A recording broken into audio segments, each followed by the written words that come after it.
Hi everyone, I'm Dr. Sujaya Banerjee. I am the founder, CEO of Capstone People Consulting. I'm also the founder of the Learning in OT Roundtable that is committed to enabling professionals to drive change. I also lead the Women Leadership Forum of Asia that is committed to driving cultures that are inclusive. Today, on the occasion of International Women's Day, I was in deep thought on what kind of a gift or present can I give all the lovely women that we are celebrating here today. While the slogan for this year's International Women's Day is #ChooseToChallenge, and I'm hoping that you're all going to be leveraging that to be able to challenge biases, to be able to challenge misconceptions, to be able to stand up, to be able to have a voice as women. But I'm hoping that our audience today is not just women, it's literally everybody, all kinds of diversities. And so what goes out to you today is something that is very special. It's the quintessence of all my insights through a career spanning over 30 years. So what I'm sharing with you today is 10 precepts that changed my life. So let's start with Precept 1. And I'm going to urge you to note them down so that you can reflect on these precepts. And if you're watching this video, make sure that you, in the comments section, put down which of these precepts actually resonated for you. And do us a favor by being able to also add your precepts so that all of us can learn from each other. Let me start with my very first precept. Luck is dressed in overalls and looks like work. And I'm saying this because a lot of us believe that people who succeed and who we admire, whose success we admire, have succeeded because they're lucky, or they've succeeded because they were in the right place at the right time, or because they were just so fortuitous, so fortunate to be able to get what they got, or that they have some advantage because of which they're getting ahead. I want us to be able to reflect and revisit this, because the minute we believe that we need to be lucky to be successful, then we're putting our locus of control external, which means that we believe life happens to us and that we don't have any scope to be able to control or influence our own lives. So we must believe that we can make our own success happen, that we can make ourselves lucky, and that the more and more we work and the harder we work, the luckier we get. So my very first precept is take charge of your own lives, take charge of your own success, take charge of your own careers, make them happen. Create rain, make that happen. And the more we believe that we can make our success happen, we will get more and more successful. So luck is dressed in overalls and looks like work. That's my precept number 1 for the day.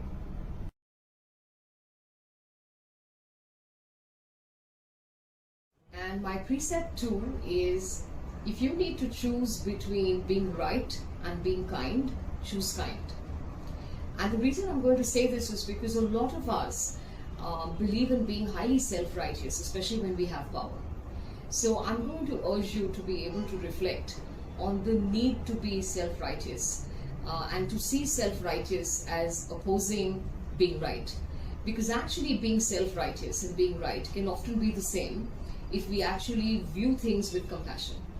So if you need to be able to choose between being right and being kind, I urge you to be kind. These very, very unprecedented and turbulent times that we're all experiencing should ideally make people more compassionate. And I'm hoping everyone's walked that journey of reflection to become more compassionate. That's what the environment, that's what the ecosystem is asking of us. And in these situations, to constantly wear a lens of objectivity that prevents us from doing what is right, which is to be kind. And so I'm going to urge you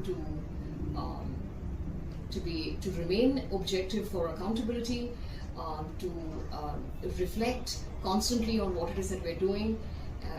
There are often very many dilemmas around compassion and kindness. So we need to think more, we need to resolve these dilemmas. And I'm going to leave you with this thought today, which is, when you need to choose between being right and being kind, choose kind.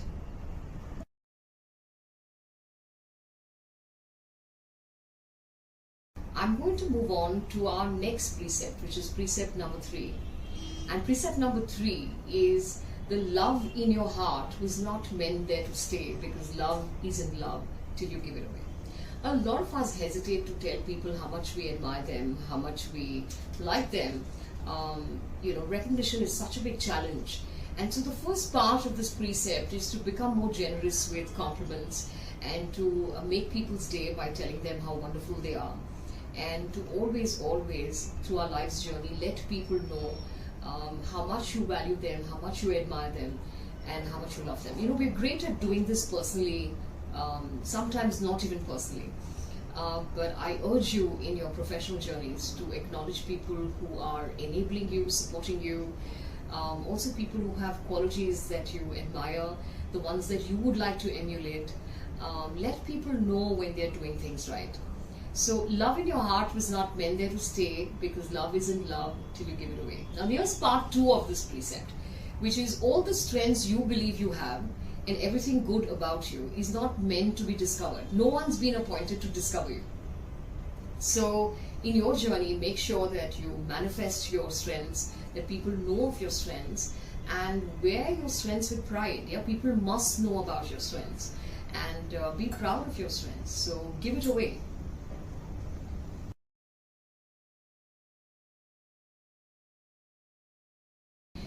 Deep professional expertise. Develop deep professional expertise.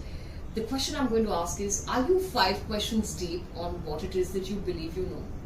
And this is important, especially in our journeys professionally, on what we believe we are creating a profession or a career around. No career is going to be sustainable and is going to hold you in good stead unless you make keen investments in developing expertise. So whatever you believe it is that you know, ask yourself, are you 5 questions deep on this? There can be nothing more unattractive than people who lack self-awareness on what it is that they don't know. A lot of people are trying and attempting to build careers around areas which are not necessarily their strengths. And so, are you 5 questions deep? What have you chosen as your areas of expertise? Are you able to distinguish between passion and expertise? And then are you able to, and are you willing to put the effort that makes your passion or converts your passion into expertise? So are you 5 questions deep? And I urge you to build expertise. Identify that area that you want to build expertise in, and then go all out, lean in, put in the effort, do what it takes to be able to be 5 questions deep in whichever area that you want to be able to build expertise in. So are you 5 questions deep? Ask yourselves these tough questions so that you can become more aware and do the work that you need to do to build expertise.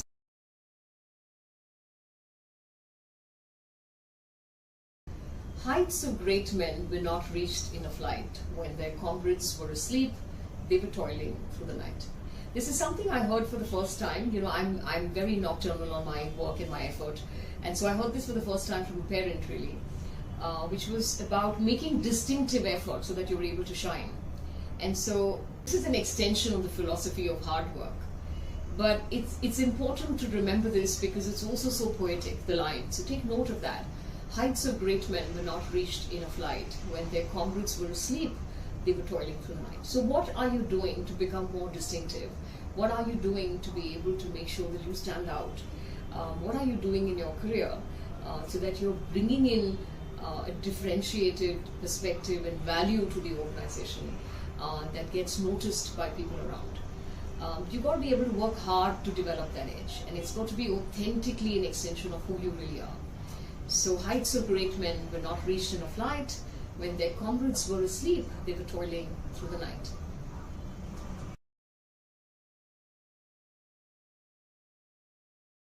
Precept number 6 draws inspiration from James Allen as a man thinketh. When spirit rises and commands, the gods are ready to obey. Every time things get difficult and challenging and something seems just so impossible, it's ever so important to be able to draw from this precept. The human spirit, that force unseen, can hew its way through any goal, though walls of granite intervene. It is ever so important to believe in this human spirit, this incredible human spirit that can make the impossible possible. And the more we believe in the human spirit, in our own human spirit, you will find that things will arrange themselves around you to enable you to be able to succeed.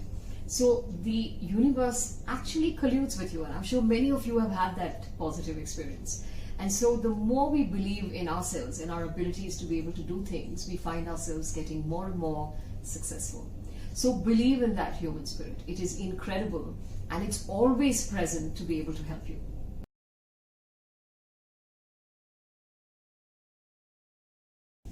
Celebrate everything. Celebration is an expression of both gratitude and optimism. So don't ever lose an opportunity to be able to celebrate. Celebrate the people in your lives, celebrate the small wins, celebrate the big wins. If you overcome a challenge, or if you overcome a situation where you believe that you could not handle it but you did, celebrate it. If you believe something was not a strength but you overcame that and made it into a strength, celebrate that. Celebrate when you get praised, celebrate when you went and fixed a problem, celebrate when you supported somebody. So fill your life with a lot of celebrations. So this is not just about celebrating birthdays or women's days or New Year days and so on. Just celebrate just about anything that is positive, and you'll see it grow.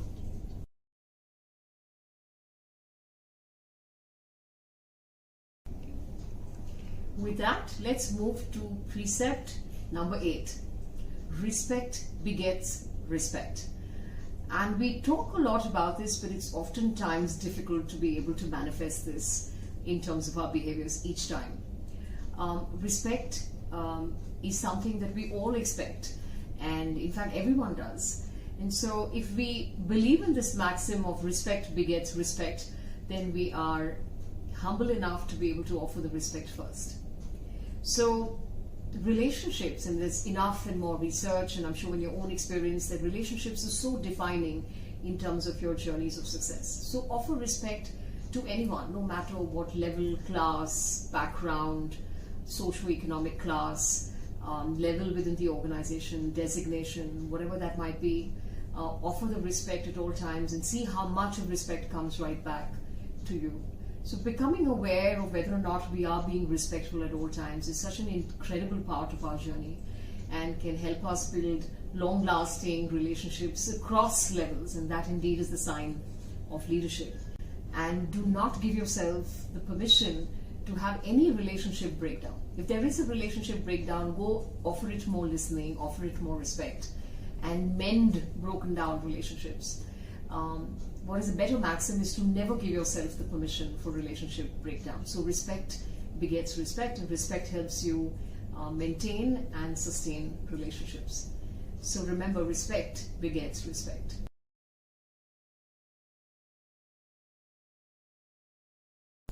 Never hesitate to stand up and show teeth.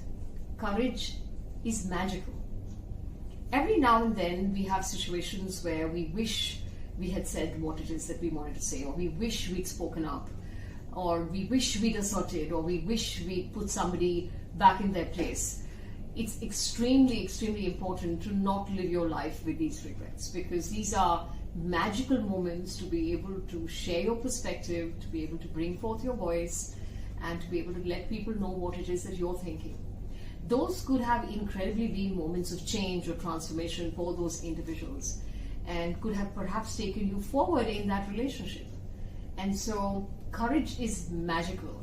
So do not hesitate to be able to stand up and be confident and show teeth, assert where it's required. This is absolutely in sync with the slogan for this year's International Women's Day. #Choose to challenge. And choose to challenge is not about being aggressive, or it's not about being belligerent. It's about being able to stand up to say what you're thinking and to speak up your mind. And so do not hesitate to stand up and show teeth. Courage is magical.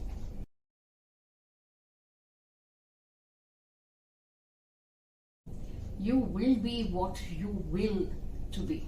This is my precept number 10. Whatever you focus on will grow. So if you want to be successful professionally, focus on it, it will grow. If you want to be able to improve yourself in terms of capabilities and competence, focus on that and it will grow. You want to be able to groom yourself, prepare yourself for bigger jobs, for greater success. Focus on that and it will grow. You want to be erudite and well-read and well-spoken. Focus on that and it will grow.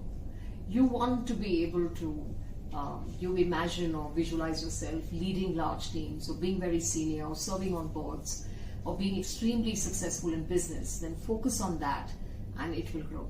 So you will be what you will to be. Focus on things that you need or want badly, and that will grow and manifest around you. So with that, I come to an end of my 10 precepts. I hope you found this conversation useful. So keep it coming. Let us know what resonated for you from the 10 precepts shared, and would love to know about your precepts so that you inspire more people around you. So thank you for listening to me today. It's been a privilege to share my life precepts with you. These have been precepts that I believe changed me, changed my life, changed my perspectives, and it's been such a joy to give it away to you today. All the best, and wish all the women out there and the men a very, very happy Women's Day.